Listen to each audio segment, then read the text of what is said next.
I wanna be a producer with a hit show on Broadway. I wanna be a producer. Hello, everybody. Welcome back to the Producer's Perspective podcast. I'm Ken Davenport, and today we have a first on the podcast. Our guest today is the first ever costume designer we've had. How do you feel about that? Well, I'm honored. It's amazing. I'm here with none other than two-time Tony Award winner Gregg Barnes. Welcome, Gregg. Welcome to everybody. I literally just passed those two Tony Awards. I'm sitting in Gregg's house right there. You know, it's funny. A lot of times people will come visit me and they'll say, "Where do you keep them?" And I say, "They're sitting right there." And they're not very ostentatious, though, so you have to have an eagle eye to spot them. Well, they're shining in the lights right now. We'll spin them in a little bit. So Gregg won those two Tony Awards for the Broadway productions of The Drowsy Chaperone and Follies. His other Broadway credits, okay, ready? This could take a while. Sideshow, Flower Drum Song, Dirty Rotten, Scoundrels, Legally Blonde, To Be or Not to Be, Bye Bye Birdie, Elf, Kinky Boots, Aladdin, Something Rotten, and this season's Tuck Everlasting. Whew. Done a ton of off-Broadway, regional, and all sorts of other work, including the Radio City Christmas Spectacular, right, in 2003? I did it actually for about 10 years. 10 years? Yeah. Ooh, we'll get to that. Rockette stories coming, for sure. Some film and TV, but of course I remember him when I was a sophomore at NYU and he taught a costume class. And I want to thank you for that because you actually made me realize that the wardrobe room was the last place on earth that I should be. So you're really responsible for me being a producer. So wow. Thank you for that. Imagine probably thousands of kids I turned off to the wardrobe room. So how did you decide that the wardrobe room was for you? Where my where did it start?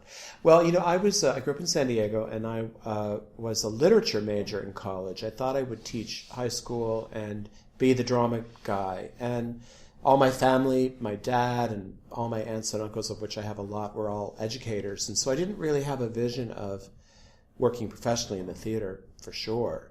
But I took some scenic classes and some design classes because I thought, well, the drama guy needs to know how to put a show together. And I took this costume history class, and it was, you know, just you sit in a room and you're hearing words you've heard 1,000 times, and all of a sudden they have a different meaning to you. And it just sucked me in. I didn't have to take notes. I remembered every single thing that teacher said. And at the end of that, I was just about to graduate, actually. I was in my 4th year of undergrad. And that teacher said, "We have a guest designer coming in to talk to our master's students. Would you mind chatting with him?" And I didn't really have a vision of why I would do that. I didn't, you know, but I said, sure, I'd love to meet people. I'll go talk to him. So I went and sat with Robert Morgan, who designed the Full Monty and the Grinch, and is an incredible person and an incredible designer. And he saw something in me that was, believe me, to say raw is an understatement, but he said, "You should go to NYU." And I honestly don't even know why I listened to him, but a year later I found myself auditioning to come to New York. And so in 1980, I began that process. And in 1983, when I got out of school, I got hired by the undergraduate department. I was a grad student, but and the departments are separate. But so the reason that I met you was because I was, from 1983 on, for the next 20 years, I taught in the undergraduate department at NYU. So what was the first thing you designed? Wow. Back in a community college in El Cajon, California, I did a production of The Mad Woman of Chaillot. That was the first thing. And the second one, not that you asked, but the second one was this epic production of Alice in Wonderland. And honestly, I didn't draw, I didn't sew, I was so useless. I didn't know anything. But again, you know, it's funny how sometimes I think people believe in you in it, not more than you believe in yourself. That comes with experience. But I got handed this design project, and we made this pretty magical production of Alice in Wonderland. And since that, even though I was a literature major, not that Alice in Wonderland isn't major literature, but my career has been largely doing circuses, ice shows, musicals, spectacular kind of event sort of design. So it's funny that it found me quite early. So one of the reasons I love doing this podcast is I get to learn so much about areas that I'm not that familiar with in wardrobe and costume design ever since I ran screaming from that classroom is one of those areas. But talk to me about that. I always assumed that you have to know how to sew, you have to know how to stitch in order to design. Is that true, or do you just have to have a visual eye? How does it... Yeah, it's funny. It's probably true in every discipline in the theater. But as a costume designer, if you say you have a very strong sense of how to make a thing happen, that can make a career. You may be weaker at, maybe your forte isn't visualizing unique worlds, but it's almost, I think all of us are paraplegic in a way. Like we have some part of us that's very strong. And then if you're lucky enough to get far enough along, you hire people to be your weaker self. And somehow that is a bonus because you have this alchemy of a collective that becomes a fortress. And I think that everybody you talk to has a kind of family that they travel with for a certain number of years. Even as a designer with your assistants, your associates, but then even within the community of, say, you're hired to design a certain project, you probably have worked with that director many times before because you speak a common kind of language. So I love to draw and paint, for instance. Not every designer it can be intimidating to some people, and it's not even important. It's a funny thing. I like it because for me, it answers a million questions. And if you do tear sheets or just pencil drawings or have a rougher, more casual approach to it, you have to answer all these questions at some point in the process because the shop is going to need to know, what scale, how big, how many, what color, all of these questions. And if you've drawn and painted it, you eliminate a lot of them. But, a lot of people do spectacular, beautiful work without using that skill. They may be better at selling an idea or better at getting the job or better at... obviously, you have to have all of these things in some, a potpourri of these skills. But I find that sometimes your strength is the thing you should, celebrate and work on the other parts of your skill set. So what's your strength? I think that... I hope this is true. I try to be a very good listener in the early stages because clothes are expensive to build and you don't want to make a mistake. I never, ever, ever sneak around in dark corners saying, oh, they'll love this when they see it. Never, ever, ever. I try to, as much as I can, get because a lot of times, especially in the early meetings with a director, there's many things at work. For one thing, if it's a new piece, it's not fully developed. You don't have any history with it to refer to. And also, they may have a strong opinion about something, but you have to learn how to listen to the thing that they aren't saying. Or they may be saying it in one way, but what they desire is you to take that information and turn it into a different visual idea than maybe what their initial instinct is. So you have to listen to the words, but also to listen to the ideas behind them.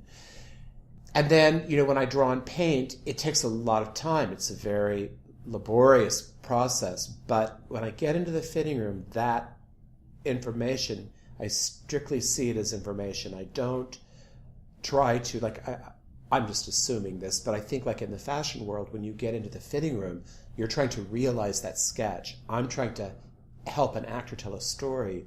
So I'm the first one. If I drew a skirt and they say pants, I say that let's talk about pants. And skirt, I don't really care about skirts. I care about things that tell stories. So I try to be really, really flexible in the fitting room. And sometimes it gets you into trouble. It's all you draw something. Hopefully it pleases the director or the actor, and then when you realize that it can be a disappointment, and you need to regroup. And so you have to be quick on your feet in the costume business.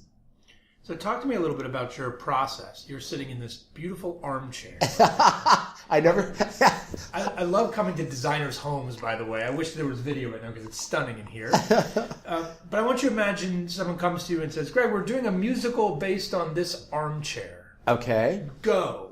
What's the first thing you do? Well, I guess I would want to know first if there is an arc, what the arc of the story is. For instance, do we start off on a rickety old stool and end up, by the end of the evening, in a plushy armchair? And from that, whatever that information is, I get on the internet, or I get into my books, or I get into a world of immersing myself. And I don't necessarily, in using this metaphor, look at chairs. I may look at rugs, walls, clothing, paintings. I've become a big fan of Pinterest, if people know about that amazing aid to designers. And what'll happen is I'll type in, skirt, 1860. And within that search, somebody will have, for instance, posted a wood block, like a block that you would use to block out a pattern onto a textile. And I'll think, oh, that's interesting. What is that about? And then I'll find out, oh, look, there was an influx of, because of the Crimean War, there's an influx of Turkish textile design in this period. And if it's relevant to the story, I can glean and collect all of this information so that when I sit down to draw, eventually, I have a world much greater than just what you can find in a costume history textbook. So sometimes I'll take that information to the director without any drawings at all and just let them talk and let them dream and together try to find the clues that are going to lead us down the design path. Sometimes I'll also just sketch things in pencil. But often I just share the research. Then the next step, of course, is to start to draw, and I do that quite quickly. I share that information, and say I have 25 drawings. If 5 of them are, I see, an immediate response to, I'll take those 5 and flesh them out, and I'll let the other 5, the remainder of what the director didn't really seem to have a real, excited sort of response to, I'll let that stuff percolate and revisit it and change. And then I'll start to paint just a few things. Like, say if it's a musical, I'll do one woman in the ensemble in the 11 o'clock moment. And if they respond to that, then I'll start to flesh it out. If they don't, it's easy for me to throw that away and develop another idea. So it's a lot of back and forth. It's like a ebb and flow of a tide almost. And hopefully each time you have a meeting or you develop, you're making steps towards the eventual design. So obviously Armchair would be a totally original piece. You've done a lot of work, obviously, on some shows that have had source material. Legally Blonde, Aladdin. Do you like to go back to that original source material and take a look, or do you stay away from it altogether? I do. I love it, actually.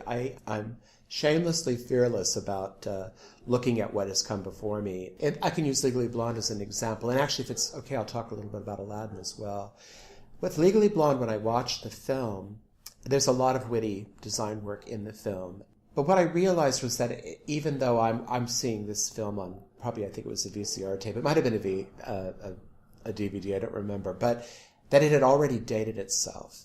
And I thought, we're developing a project that hopefully will have appeal for many, many years to come. And even though we didn't run all that long on Broadway, I've done it as recently as a year and a half ago in Vienna. So it's something that, has had a life beyond its Broadway appearance. And, it was very successful on the road. We did it on the West End. It won the Olivier. So I thought, how can I take the wit of what that designer, and I don't even remember the name, I apologize to that designer, and figure out a way to make it timeless. So I didn't actually quote visually anything from the film that I can remember, but I started to, within the context of the story of Legally Blonde, try to figure out a way to do some subconscious storytelling. For instance, when Elle goes to Harvard, the students that she encounters there, who are very different, obviously, from her Los Angeles princess peeps,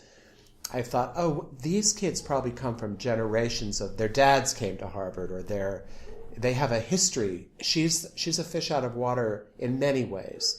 So I designed a lot of clothing that looked like, maybe the blazer was handed down. This was the dad's lucky blazer from the 1960s. And then I paired that with a young person's, more hip, sort of styling. A friend of mine was up in Boston doing the Out of Town for High Fidelity, and I called her and I said, go to Harvard Yard and take pictures of the kids. And of course what came back to me were dirty t-shirts and jeans, and it didn't have the sort of style that I was looking for, but within that I could use some of those things. With Aladdin, what was really useful about looking at the original artwork, it's a beautiful film. Casey Nicholaou had said, I want to honor the animation. So when I looked at it, it becomes very evident that the backgrounds in an animated film are elaborate. And the people, because they have to draw them so many times per second to make them move and make natural movement, are actually quite simple and color blocked. So I thought, even though those clothes have a lot of texture and a lot of design, graphic design within them, I tried to make them have the sense of animation in terms of having a color blocked feeling. I didn't quote the film, but I have to qualify that because I did it a lot actually. But in 95% of the show doesn't look like the animated movie. The only place where I did really use the animator's original ideas were on Jasmine and Aladdin and Jafar, because I thought, well, if I was a child and I love this film and I go see Aladdin, I want to instantly know who my hero is, who, if you're a Jasmine fan, I want you to instantly have a pulse almost of excitement when that. So, I mean, it's a very sophisticated version of the film, but it's, the color, the breakup, the hair, all of that stuff pays homage to the film. Yeah, you do have an obligation these people have an expectation of what they're going to see. Exactly. They don't see that, you'll disappoint them to some extent. Yeah. When I was a kid, my family were not theater goers. They were more little leaguers, and, we were quick to dash off to a football game, and I always wanted to see a show. So my dad would take us to see the circus when it came to events at the sports arena, ice shows, that kind of thing. And I remember being maybe 7 or 8 years old, and a touring production came through that was called Disney on Parade. And it was before ice shows, now they do a lot of Disney ice shows, and I was a little kid, I loved those albums that they had. There were no, if the movie wasn't new, you only knew it through these records. And so I remember sitting in that sports arena in the darkened light, and then those big soundtracks they always have, and feeling this incredible rush of joy. And when I work on a thing that has a kid, and where a kid is part of that audience, I always try to somehow help get that feeling so that experience happens for that child in the way that I felt it when I was a kid. You talked a lot, obviously, about the collaboration required for a director and a costume designer. It seems to be you're getting a lot of feedback and instructions, if you will, from them. Mm-hmm. What about the writers? Do you collaborate with the writers? Do you like a writer that says in the stage directions she's wearing a long pink gown that goes to her toes? I do, actually. I mean, oftentimes what that long pink gown might turn into a pantsuit. It happens, but at least that they are visual and that they are visualizing things. It's interesting. On 2 projects that I've worked on, one being The Drowsy Chaperone and the other being, they were both with Casey. What was the other one? It might have been an Elf, but I start to do my process, and we chart everything out, and you realize, they have a scene. Let me use The Drowsy Chaperone as an example. They have a scene that's set at night. They talk about the bride singing a lament to the moon. So I go back to Casey and I say, obviously this wedding takes place over 2 days. I'm assuming the wedding is the following morning. And he says, no, it's just one day. I said, well, is it a nighttime wedding? Well, no, a nighttime wedding doesn't really sound right. So I say, well, in the dramaturgy as it's currently set up, and at this point, nobody's done The Drowsy Chaperone. It's a completely new, piece. And I say, they say here the bride sings a lament to the moon. So he says, let me get back to you. And he goes to Bob Martin and all of the amazing writers. And they then insert into the script the man in chair, if you know that piece, says, well, of course it's ridiculous because it's the middle of the afternoon. So what's great about being part of a new project is that you become part of the dramaturgy of the story, in a sense, by the questions you ask. And in fact, back to Drowsy Chaperone, I did a sketch for Georgia Engel of her first dress, and the song was called Fancy Dress, but when they saw the sketch, and I made the dress be 10 years earlier than the 20s, it was as if it was her favorite dress from another time in her life. And they saw the sketch, and then they elaborated on the fancy dress. So it became, the lyric then evolved because everybody thought it was funny that she was dressed up in this anachronistically fancy dress. So I love that. I love that we get to be part of, the bigger picture as well. So you said something that would make all the producers out there happy earlier, in that you don't want to build anything until you know everyone's on the same page because things are so expensive. So imagine I come to you today and I say, Greg, we're gonna make this Armchair the Musical. And it's going to be a medium to sized musical. Off the top of your head, what do you say? Oh, well, Ken, you need X dollars for me to do that right. What's the average budget for a Broadway musical these days? It's interesting. My Broadway debut, which was 20 years ago, I believe, was Sideshow. And I had the huge benefit and gift of working with this gentleman, Scott Traugott, who is the A-list associate. He's the guy you want to have. And he explained to me, it was very simple. He said, let's chart out the show as we know it. It might change, but as of today, let's do a count of all the costumes. So say there's 100. We take a figure, it's a generic figure, but we take $5,000 and we times that by 100, which is $500,000. Now, some of the costumes will cost much less than that, but some of them might cost 4 times that. But it gives us a ballpark so that when we go in and we say, Ken, we think this might be an appropriate number, and you say, oh my gosh, we've only raised half of that amount. So we then know, well, we have a problem, and we could regroup, we could do this, maybe we can find money here, find money there, make this compromise, and in turn, what often happens is we'll come back with a figure that's maybe in the middle or somewhere in that gray area. So sometimes the process is it's always back and forth. And even when you have a show that's lavishly budgeted, inevitably I hate to say this, but it's never enough money. It isn't just the cost of getting the costumes created, it's also the cost of maintaining the costumes, the running process. It costs a lot of money. So if I said to you, we could do this way, but it means that it's going to fall apart sooner, or we could, instead of having 3 pairs of shoes, they could have 1 pair of shoes, but they'll fall apart that much faster. It might be more efficient financially or more responsible financially to have 2 pairs of shoes. And that way they share the burden of the wear, and we can go a year or however long we can go before we have to make new shoes. So everybody's sort of, obviously you go into every project hoping, assuming, wanting it to be a huge hit. And if there's money, then those questions become easier to navigate. But in the beginning, you never know what will capture an audience's imagination. I'll never forget when I was an assistant company manager on Showboat, I think it was my first big job, and I got a bill for a pair of boots for somebody at like $1,800. Yeah. Just you did it a little bit there, but talk to me a little bit more about why these things, whether it's boots or whether it's a gown or whether it's a bra, whatever it is, why are they so expensive?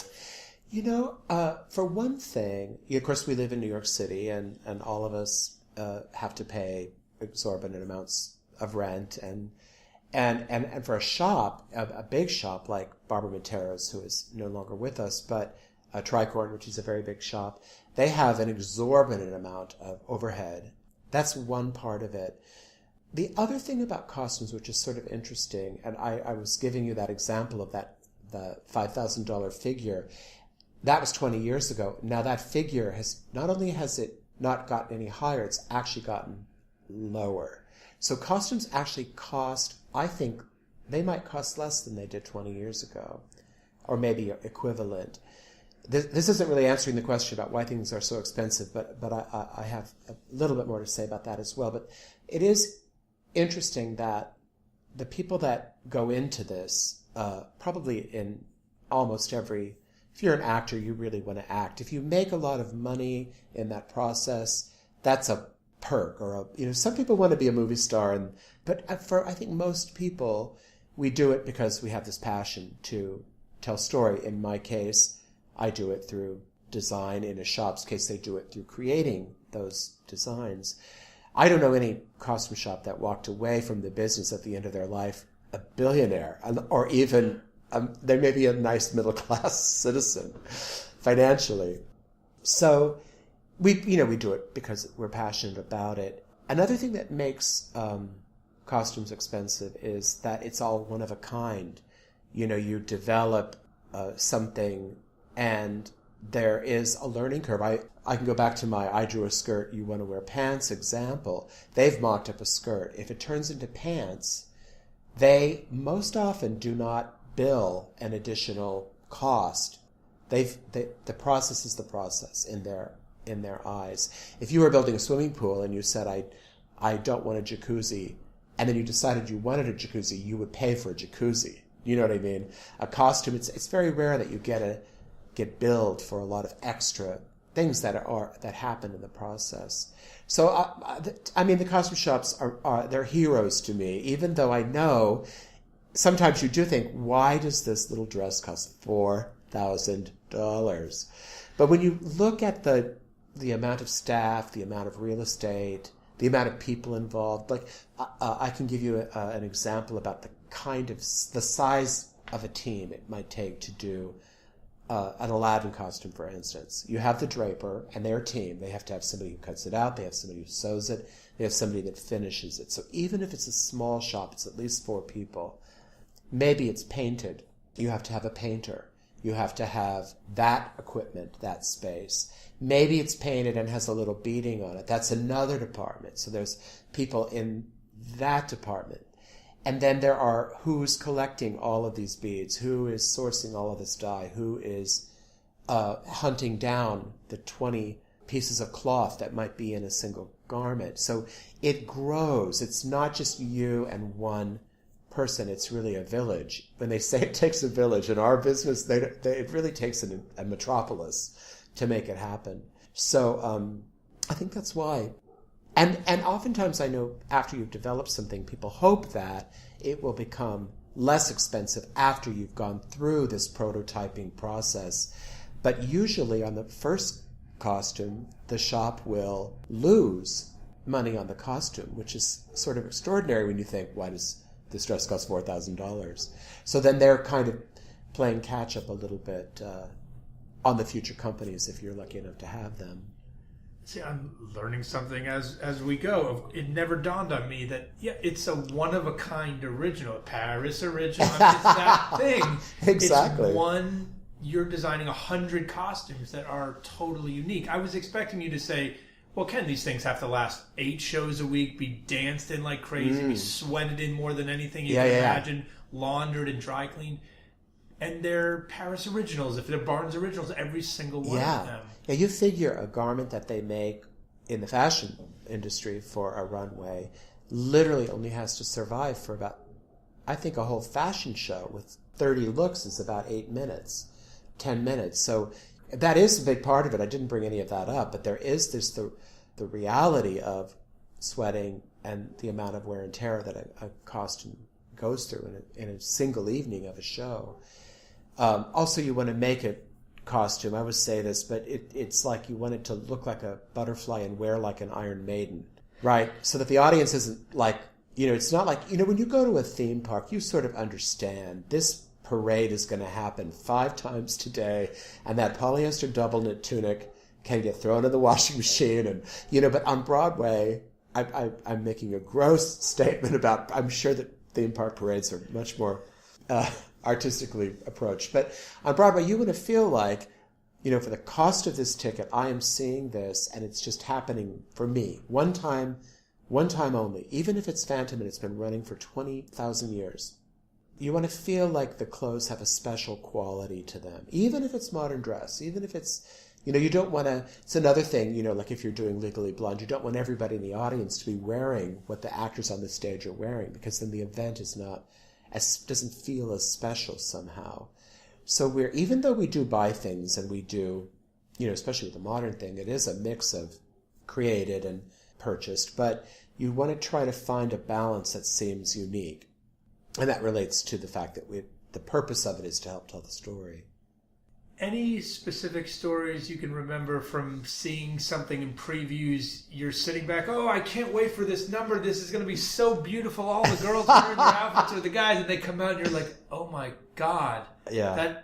That isn't right. I got to do this over. Oh, it's funny. We started this interview talking about how you don't want to waste money. And if I could line up all the times I've wasted money, you'd be appalled. I mean, there is something about it's a magic alchemy, really, and the audience is not to be underestimated. They are a part of it. So, say you've designed and written and scored and created a moment, and it's your opening, and you need it to land in a certain way because it's going to set up how the story is being told, and it just sits there. No matter how good the dress is, that is not going to be the dress. You have to be willing to... I can use, if it's okay, use Kinky Boots as an example. When we went to Chicago, we made a lot of changes, and probably half of the garments, maybe not quite half, but we call them the angels, but they're Lola's, drag pals. So much of that changed, and it had to do with finding the right tone in a way for the piece, because it's not Priscilla, Queen of the Desert. It's not that kind of an evening.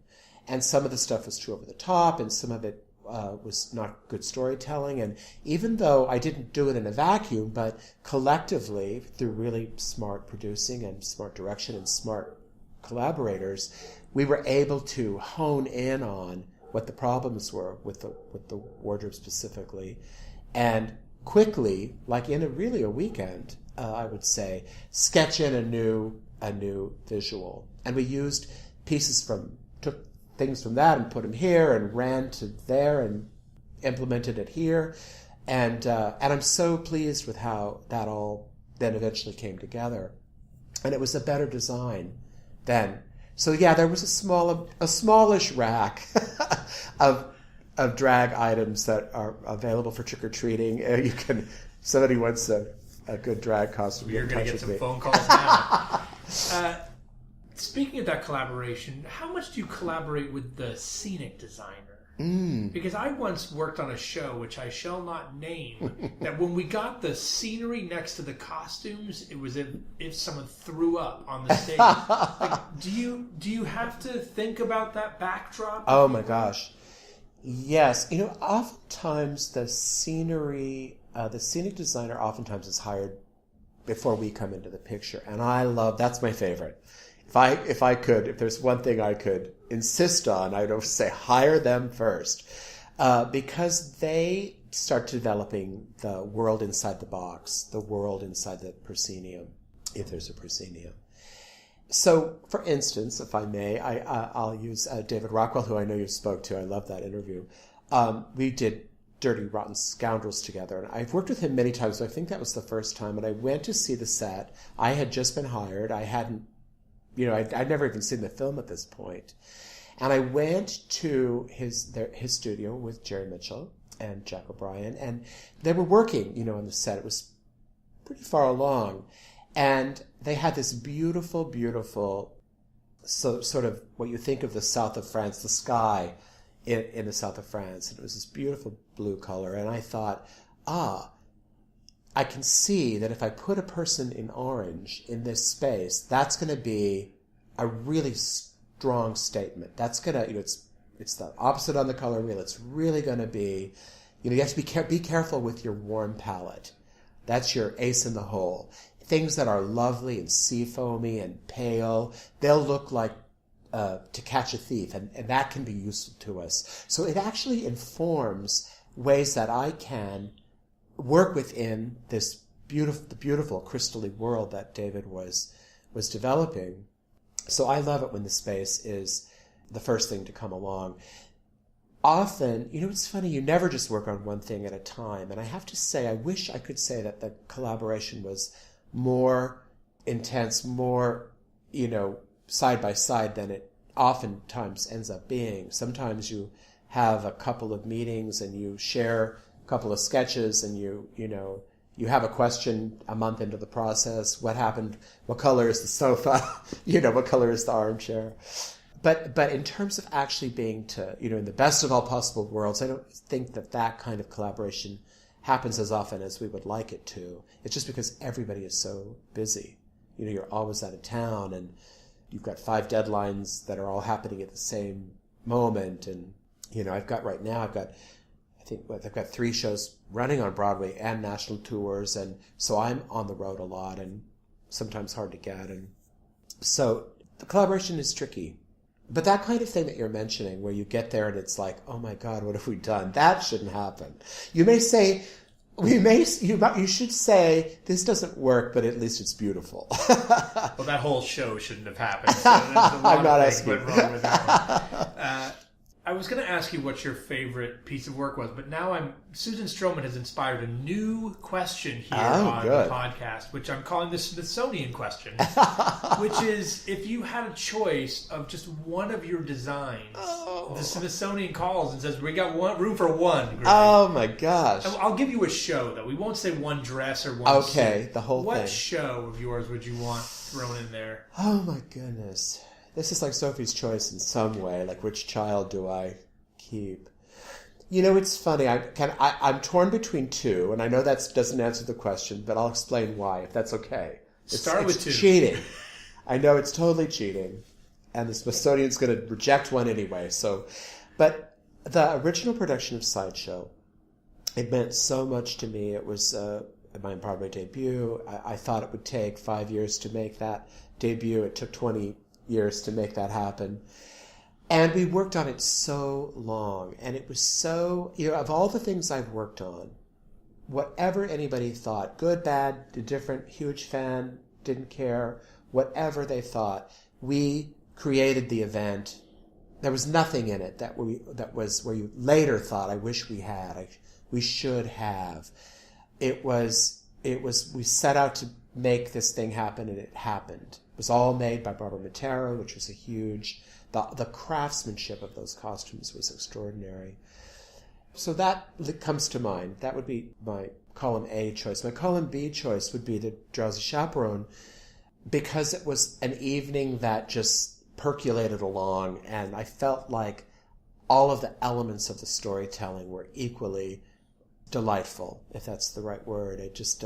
I loved being a part of it. It was joyous, so unexpected. We opened in Los Angeles with no plan to come in, and then I think it was Woman in White closed quite unexpectedly, and 2 weeks later, there we were, loading in the Drowsy Chaperone. It was incredible, and actually, the Tobin Foundation has a museum in San Antonio, and they bought all those sketches. So they're not in the Smithsonian, but they are. That design is all preserved in a museum in Texas. So that's really great. They're not there yet. So maybe I'll give Sideshow to the Smithsonian, since the others already got a seat of honor. All right, my last question now, which is my infamous Genie question, which is so... Oh my gosh, I should know how to do this. It's suited for you. And Casey Nicolau, who just did it a couple weeks ago. I want you to imagine that the genie comes to your door, knocks on the door, and says, Greg, thank you so much for this amazing outfit. It's incredible. And because of that, I want to grant you one wish. Just one. I want you to imagine and think, what's the one thing that you can't stand about Broadway? You're such a genteel guy. You're so nice and friendly and collaborative. What's the one thing that makes you so mad, that keeps you up at night, that makes you swear, if only I could change this one thing that the genie would change in the snap of a finger? What would you want that genie to change about Broadway? About Broadway? Wow. It's an interesting thing about... I think there's a kind of cynicism about people that love the theater. And I guess I'm speaking to people that write a lot of, that blog and write, or that, not blog, but excuse me. That's okay. I can take it. You can take it. But people that go on the chat rooms and all of that. And I love to get that opinion. I love to see what people think. You know, it's a raw, instinctual, it's their first experience, and they are, you know, unafraid to share their thoughts and very passionate. And I love that. But I think that oftentimes if something isn't working or something, or people, you know, nobody loves everything. Not everybody loves everything equally. And they often say, well, they sat down because this is going to make a lot of money if we do this. And I just hate that, because I have never in the 35 years I've been doing this ever sat down at a table where anybody said any words to that effect. We all want to tell a story, make it beautiful, make it unique, make it have meaning. So that attitude that there is a kind of cynicism doesn't, you know, I just don't know anybody that I have ever worked with, collaborated with, that has that. I'm not sure if I'm answering the question well, but I know when I read it, I think I think, oh God, that's so hurtful. It's so, and it isn't at all, you know, what we set out to do. We set out to make something joyous, and, you know, if it's an entertainment, we wanted it to be, you know, joyously life-changing. If it's a story with a different kind of meaning, we wanted you to come out and be changed or have a different perspective on life. That's really what the job is, ultimately. Well, I agree, and I want to thank you so much for being here, and also thank you. You know, your answer about the Smithsonian question just shows what kind of guy you are, because I asked you what work would you want, of your work would you want to be in the museum, and you said a show where we all just got along and the story was told wonderfully. It wasn't about your designs. You're an incredibly collaborative guy. And we need so many more of you in the theater. And it's obvious why you've been such a success. So thank you so much for that. Thank you for spending the time with us. Thank you, all of you, for listening. Next week, Gregg, one of your producers, Daryl Roth, with us next week. Thanks so much, and we'll see you then.